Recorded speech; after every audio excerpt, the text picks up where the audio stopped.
Shalom.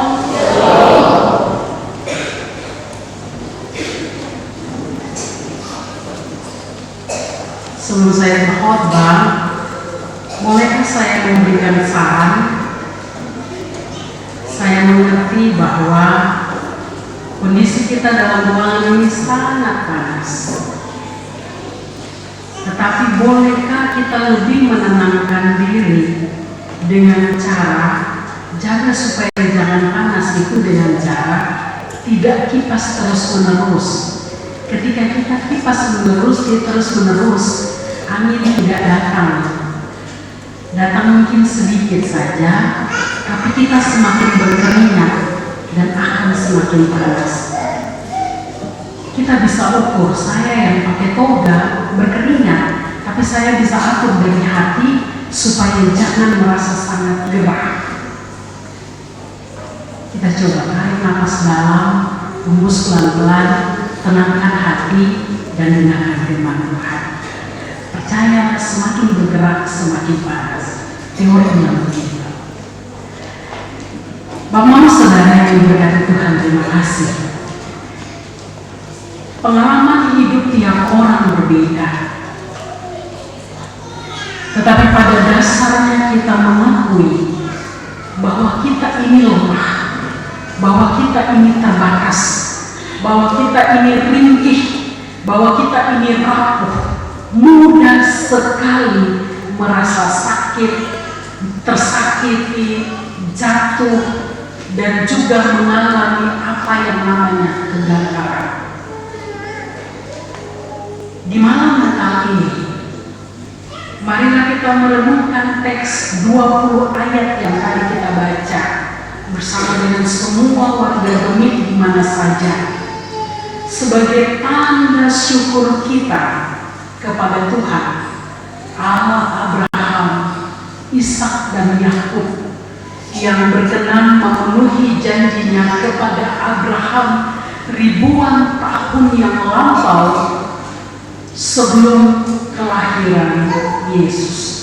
Saya ingin ajak kita lihat Kejadian 12 ayat yang ketiga. Kejadian 12 ayat yang ketiga bilang begini, Tuhan Allah bilang begini kepada Abraham, Aku akan memberkati orang-orang yang memberkati engkau dan mengutuk orang-orang yang mengutuk engkau, dan olehmu semua kaum di muka bumi akan mendapat berkat. Itu janji Allah kepada Abraham. Dan itulah yang malaikat katakan kepada gembala-gembala. Dalam Lukas 2 ayat 10 dan 11, malaikat bilang, Aku memberitakan kepadamu kesukaan besar untuk seluruh bangsa. Hari ini telah lahir bagimu Juru Selamat, yaitu Kristus Tuhan, di kota Daud. Itulah pokok syukur kita dalam perayaan Natal, menyambut perayaan Natal kelahiran Tuhan pada saat ini.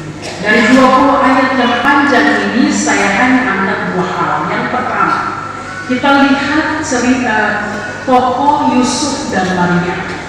Bapak Mama Saudara, kalau kita periksa perjanjian lama, ada banyak mujizat yang Tuhan Allah buat tentang mengandung dan melahirkan anak secara ajaib. Kita ingat, misalnya ada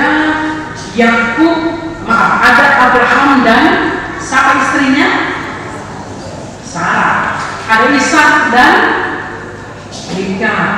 Ada Yakub dan Rahel yang lama sekali baru memiliki anak.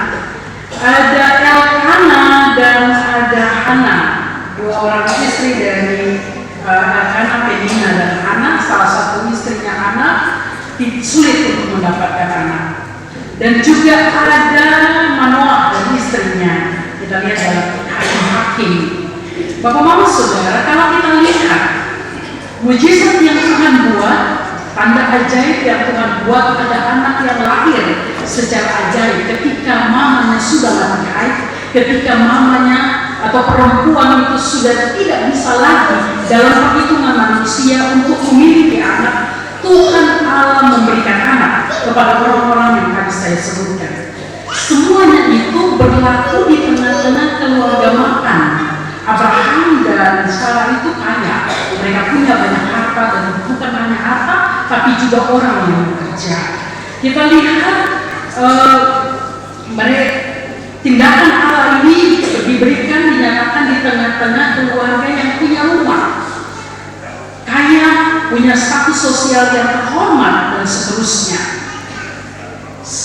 Dan juga kita lihat bahwa mereka melahirkan anak yang dalam cerita, tentu ada cerita sejarah, mengandung sejarah yang berguna untuk keselamatan, cerita keselamatan bangsa Israel. Tetapi anak-anak mereka ini dalam tanda petik biasa-biasa saja. Tetapi Maria dan Yusuf yang dalam teks kita baca, mereka baru bertunangan, belum punya apa-apa, tidak terhormat. Tuhan memilih Maria untuk mengandung dan melahirkan Yesus, anak Allah.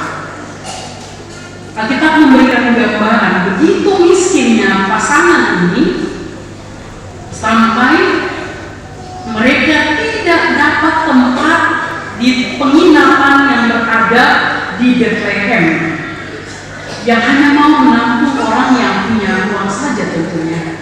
Bayangkan Yusuf pulang ke kampung sendiri dan tidak ada tempat baginya dan istrinya. Bagi mereka hanya ada kandang, dan Yesus lahir di situ. Kita ingat Alkitab atau Injil menceritakan waktu Yesus disunat, Yusuf dan Maria hanya bisa bawa 2 ekor burung tekukur sebagai persembahan. Di Lukas 2 ayat 24 bercerita tentang itu. Dalam Imamat pasal 12 tadi kita bisa periksa, ditulis bahwa ayah ibu yang kaya ketika membawa anak ke bait Allah, mereka akan bawa domba. Ayah ibu yang miskin akan bawa 2 ekor burung tekukur. Itu berarti Yusuf dan Maria terhitung sebagai orang miskin. Bayangkan, Tuhan Allah kehendaki anaknya lahir melalui satu keluarga miskin yang tidak dapat tempat di kampung sendiri, yang tidak mampu bawa seekor domba waktu anaknya harus disunat dan diserahkan kepada Tuhan sebagai si sulung atau anak sulung. Apalagi Yesus anak Allah ini lahir ketika ayah dan ibunya ada dalam perjalanan dari Nazaret dan baru tiba di Bethlehem. Yesus di usia belum 2 tahun, kalau dalam Injil dikatakan harus mengungsi jauh sekali dari Bethlehem ke Mesir, dan nanti dalam perjalanan lagi dari Mesir ke Nazaret. Sepertinya kalau anak sekarang, kalau pada zaman sekarang kita bilang Yesus ini, anak ini, kehadirannya semakin dalam tanda petik membuat orang tuanya ada dalam keadaan yang lebih sukar, lebih susah daripada sebelumnya. Sudah miskin, harus terus melarikan diri supaya selamat dalam perjalanan terus-menerus demi keamanan anak ini. Malah dalam Lukas 2 ayat 35, Simeon bilang kepada Maria, ibu Yesus, suatu pedang akan menembus jiwa. Artinya, Maria akan menderita seumur hidup karena Allah memilih dia untuk mengandung dan melahirkan Yesus yang adalah anak Allah. Lebih aneh lagi Bapak Mama Saudara, waktu Maria dan Yusuf tanggung susah besar karena Tuhan pakai mereka supaya jadi alat dalam tangan Tuhan. Malaikat kasih ingat, kasih tahu gembala-gembala, bilang dalam bahasa Kupa malah begini, bahasa dengar ada sukacita besar kasih song. Ayat kalau kita lihat Lukas 2 ayat 10 sampai 14, Kejadian seperti Media tadi juga mengatakan demikian. Bapak Mama Saudara, seperti itulah panggilan para pengikut Yesus. Seperti itulah panggilan kita sebagai orang-orang yang mengikuti panggilan gereja ini. Panggilan untuk berani memikul salib, panggilan untuk berani susah, karena Tuhan pakai jadi alat untuk bawa kabar baik, kabar sukacita besar untuk manusia. Panggilan ini adalah panggilan atau tanggung jawab seumur hidup. Melalui kita, orang lain dapat hidup dan semuanya jadi baik. Meskipun kita harus tanggung susah, panggilan kita adalah memikul susah itu untuk membuat orang lain jadi baik. Kalau pada akhirnya kita sudah buat baik, tapi orang itu tidak mau menyambutnya, itu menjadi bahagianya. Tetapi bagian kita adalah tetap bersedia menanggung bagian-bagian sulit, oleh karena mau menjadi alat dalam tangan Tuhan untuk orang lain jadi baik, seperti yang dilakukan oleh Yusuf dan Maria. Yang kedua, para gembala. Mereka ini adalah orang-orang miskin. Jadi dong kerja itu adalah jadi hamba yang jaga orang kaya domba. Dong sudah boleh tinggal di tengah kampung, dong tinggal di pinggiran kampung, tinggal di padang-padang. Dong akan makan apa saja yang ditemukan di padang. Mereka di padang itu tidak lagi memperhitungkan hal haram atau hal halal seperti yang kebiasaan orang-orang Israel. Ada aturan makan yang mana, yang boleh, mana yang tidak boleh. Para gembala tidak hitung itu. Mereka akan makan apa saja supaya orang tua bilang ganjar perut supaya perut jangan lapar. Aturan agama ada, tapi mereka terpaksa tidak bisa mentaati aturan agama tentang sembahyang, tentang puasa, tentang persembahkan obat dan lain sebagainya. Kenapa? Karena mereka miskin dan tidak tinggal di kampung. Mereka juga, para gembala ini pada umumnya orang dewasa bisa menjadi saksi bagi perkara-perkara orang lain, tetapi para gembala tidak dihitung. Mereka tidak bisa menjadi saksi untuk perkara orang. Dan yang mau ditekankan di sini adalah para gembala ini adalah orang-orang yang tidak masuk dalam hitungan. Mereka tidak terhitung sebagai orang terhormat dan secara sosial, ekonomi, agama, politik, dan lain sebagainya. Mereka disebut sebagai orang-orang kebanyakan, tidak diperhitungkan. Dan luar biasanya adalah Natal, lahirnya Yesus, diberitakan pertama kali kepada mereka. Ini mau menunjukkan bahwa Tuhan Allah peduli kepada para gembala ini. Tuhan Allah suruh malaikat kasih tahu mereka bahwa ada kabar besar, ada kabar baik bagi mereka. Mereka akan punya juru selamat, dan juru selamat itu bagi mereka orang-orang miskin dan bagi semua manusia yang ada di dunia. Juru selamat itu lahir di Bethlehem, di kandang domba, tidur dalam palungan dan dibungkus dengan kain lamtin. Bapak Mama Saudara, karena Yesus Tuhan datang dalam keadaan demikian, maka para gembala serta merta mendengar berita itu, mereka langsung bangun pergi mencari Yesus. Kalau Yesus lahir di istana Herodes, tidak mungkin mereka pergi. Kenapa? Karena mereka tidak layak pergi ke istana. Saudara-saudara, ini berarti Tuhan Allah sedang mengarahkan perhatiannya, memberi perhatiannya kepada orang-orang kecil, orang-orang yang tidak terhormat, yang tidak punya jabatan, yang tidak punya harta, status sosial yang tidak jelas dan lain sebagainya. Natal adalah berita bahwa Allah datang untuk orang-orang yang demikian.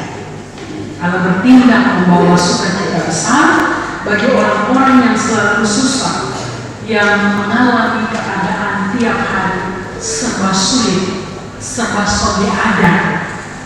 Orang-orang yang secara sosial, yang dalam tingkatan ekonomi, yang dalam agama, yang dalam politik tidak diperhitungkan. Dalam politik baru dicari ketika akan pemilu. Kalau selewat dari pemilu, siapa lihat sangat sampai ada. Nanti kalau pemilu nanti orang cari. Bapak Mama Saudara, tetapi Allah tidak demikian.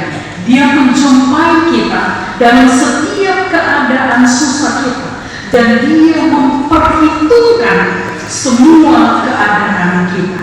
Dalam diri Yesus yang lahir sebagai anak dari keluarga miskin, Allah sedang membuat dirinya menjadi sama dengan semua orang miskin yang ada di dunia ini. Dan Yesus sendiri, Bapak Mama Saudara, Alkitab mencatat Dia miskin seumur hidup. Yesus pernah bilang, serigala mempunyai liang, burung mempunyai sarang, tetapi anak manusia tidak punya tempat untuk meletakkan kepalanya. Yesus si miskin ini, Dia berjalan berkeliling mencari orang miskin dan orang-orang berdosa untuk memberikan mereka keperluan hidup dan keselamatan. Dan di ujung akhir berjalan keliling yang Yesus lakukan, Bapak Mama Saudara, Yesus tiba di Yerusalem. Orang-orang besar di Yerusalem hanya memberi tempat satu saja yang dianggap tidak layak bagi Yesus, sebagai simbol bahwa mereka tidak memberi tempat bagi Yesus. Meskipun Alkitab mencatat Dia disebut sebagai Raja orang Yahudi, tetapi tempat yang disediakan bagi Yesus adalah salib. Tapi justru di tempat itulah adalah tempat yang terhormat baginya, karena di salib itulah Yesus menjadi juru selamat bagi para miskin, bagi orang-orang percaya, bagi saudara dan bagi saya. Sekarang kita merayakan, menyambut kelahiran Tuhan, merayakan Natal. Dia yang lahir dalam keluarga miskin dan terus miskin seumur hidupnya, dan berkarya dan menjadi sahabat bagi orang-orang miskin. Pertanyaan bagi kita, sampai hatikah kita terus berjuang menjadi yang kaya dengan segala kemewahan tanpa memperhatikan orang-orang yang susah yang ada di sekitar kita? Tuhan yang kita rayakan hari lahirnya rela miskin, tetap miskin seumur hidup, agar bisa bertemu dan menyelamatkan dan membawa para miskin kepada Bapaknya dan Bapa kita semua. Saudara, saya tidak bermaksud untuk bilang kalau gitu kalau semua akan harus jadi miskin, tidak boleh jadi kaya, tidak.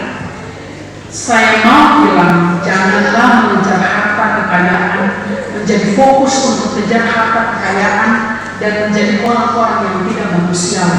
Kerja dari malam sampai pagi, kembali pagi, dari pagi lagi, malam pagi, dan seterusnya pagi sampai malam. Lalu lupa untuk beristirahat dan menjadi tidak sadar bahwa sebenarnya kita ini terbatas, maka bekerja pun ada waktunya.